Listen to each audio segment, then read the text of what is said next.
Sinasabi ko, sobrang hirap talaga maging TikTok affiliate, guys.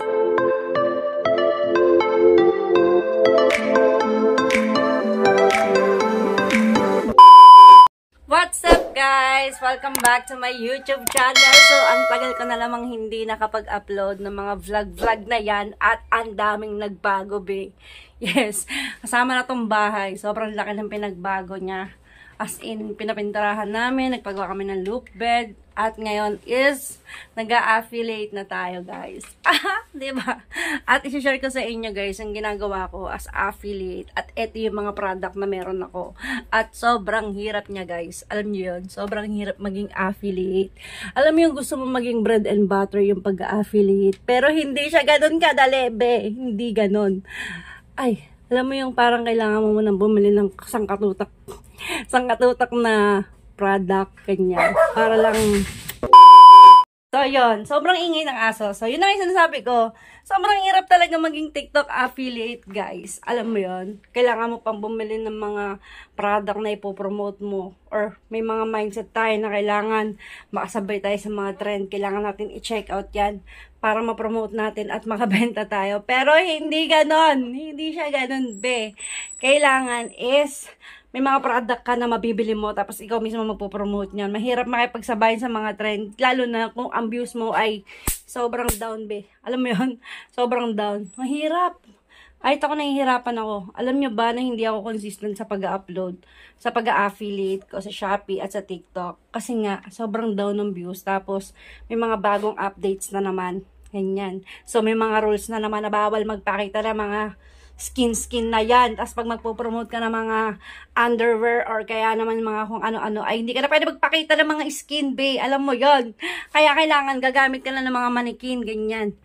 Yeah, ayun. Share ko lang sa inyo talagang sobrang hirap talaga maging affiliate, be. Alam mo yon. Kaya kung ikaw affiliate ka at successful ka, ay i-share mo naman yan, be. I-share mo sa akin yan. Gusto ko malaman kung ano yung ginagawa mo. Dahil ako, gusto ko na maging consistent sa pag-upload. Gusto ko marami akong, alam mo yun, gusto ko siya maging bread and butter. Pero, ngayon, struggle is real. Learn. So, ngayon, guys, papakita ko sa inyo kung paano ba yung setup ko pag nag-affiliate ako. At eto nga yung mga product na hawak ko, guys. Ayan, mga skincare, mga home supply, mga supplement, ayan, mga ganyan. So, papakita ko sa inyo, guys. Ganda yan.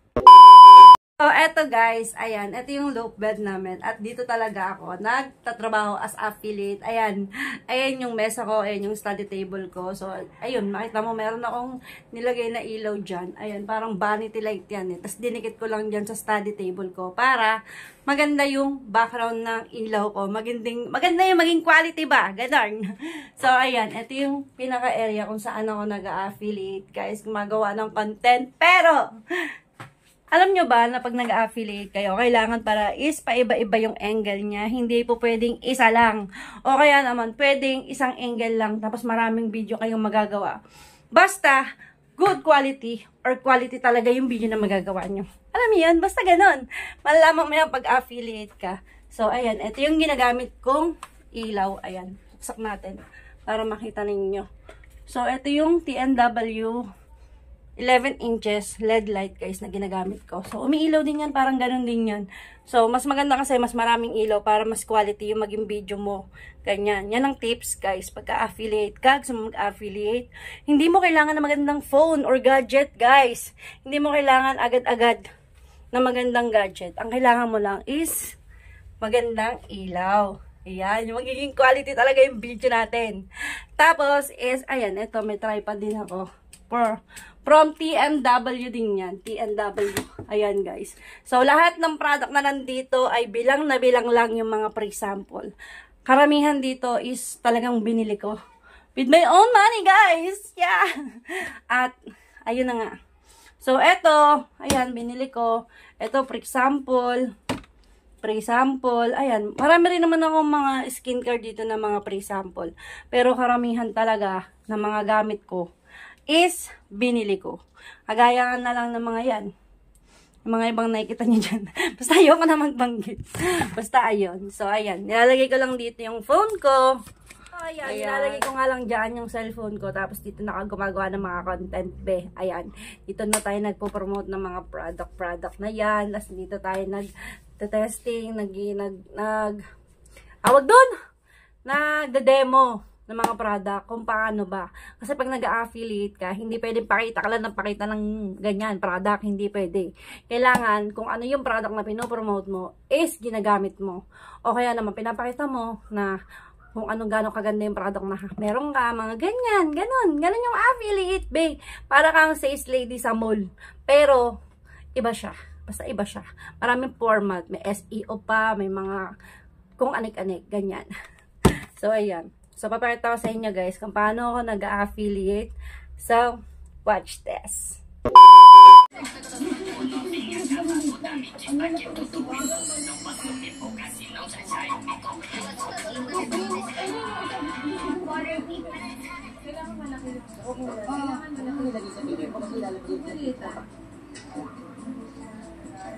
I swear, once na matry mo to, mapapatanong ka naman, di ka man talaga pininood pa. Alam ko, ang dami mo nakikita model online, pero ito kasi yung... So, ayun lang guys. Ganun lang ako gumawa ng content. At, yeah, kailangan pag-affiliate ka, marunong ka ling sumayaw. Kaya naman, ayun lang for today's video. Share ko na sa inyo kung ano yung ginagawa ko. TikTok affiliate. Kaya naman kung nagustuhan mo tong video na to, ay mag-subscribe ka na sa YouTube channel natin. Bye!